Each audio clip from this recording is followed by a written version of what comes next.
प्रदेश शिक्षा परिषद सचिव महोदय का आदेश जारी हुआ है। परिषदीय विद्यालयों में कार्यरत अध्यापकों की ईएल के संबंध में सूचना। क्या परिषदीय स्कूलों के शिक्षकों को भी अर्जित अवकाश भुगतान किया जाएगा?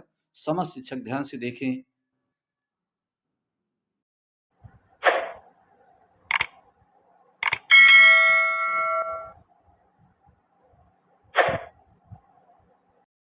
जो ईएल के संबंध में है, नगदीकरण के संबंध में जो श्री सचिव उत्तर प्रदेश प्रयागराज को श्री शुभम मौर्य भाजपा कार्यकर्ता शाहजहांपुर से ये माननीय मुख्यमंत्री पोर्टल पर यह सूचना मांगी गई थी।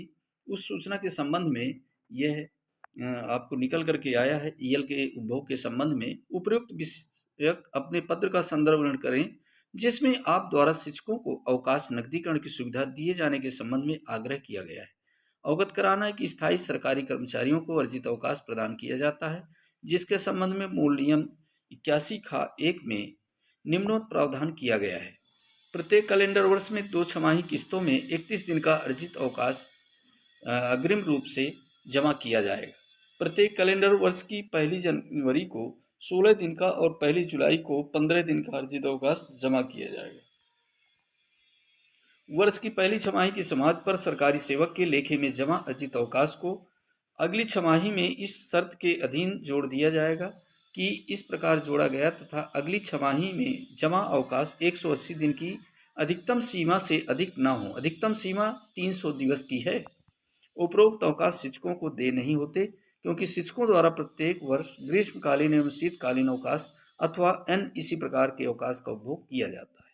यहाँ यह भी स्पष्ट किया जाना है कि शिक्षणेतर कर्मचारियों के संबंध में 30 मार्च 1983 के द्वारा स्पष्ट किया गया है कि उत्तर प्रदेश शिक्षा परिषद के अधीन कार्यरत उन शिक्षणेतर कर्मचारियों को अर्जित अवकाश के नकदीकरण की सुविधा अनुमन्य न होगी जो प्राथमिक विद्यालय में सम्मत होने के कारण ग्रीष्म अवकाश अथवा अन्य इसी प्रकार का अवकाश उपभोग करते हैं। स्पष्ट है कि न केवल शिक्षक वरन शासनादेश दिनांक 30 मार्च 1983 के अनुसार ऐसे शिक्षणेतर कर्मचारी जिनके द्वारा ग्रीष्म अवकाश अथवा इस प्रकार के अन्य अवकाश का उपभोग किया जाता है, तो उन्हें भी अवकाश नकदीकरण की सुविधा अनुमन्य नहीं होती है।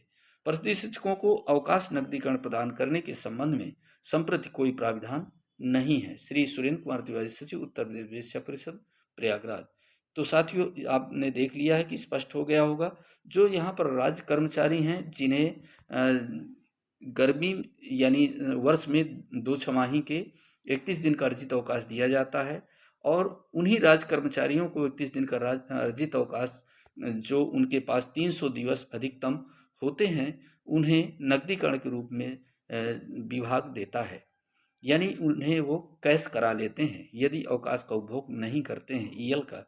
लेकिन यहाँ पर बेसिक शिक्षा परिषद के अधीन संचालित परिषदीय विद्यालय यानी प्राइमरी और जूनियर आपके परिषदीय विद्यालयों में शिक्षकों को ये अवकाश का नकदीकरण यहाँ पर दे नहीं है। ये इसमें जो है आपको स्पष्ट हो गया होगा कि यहाँ पर दे की व्यवस्था नहीं की गई है कि आपको नकदीकरण दिया जाए।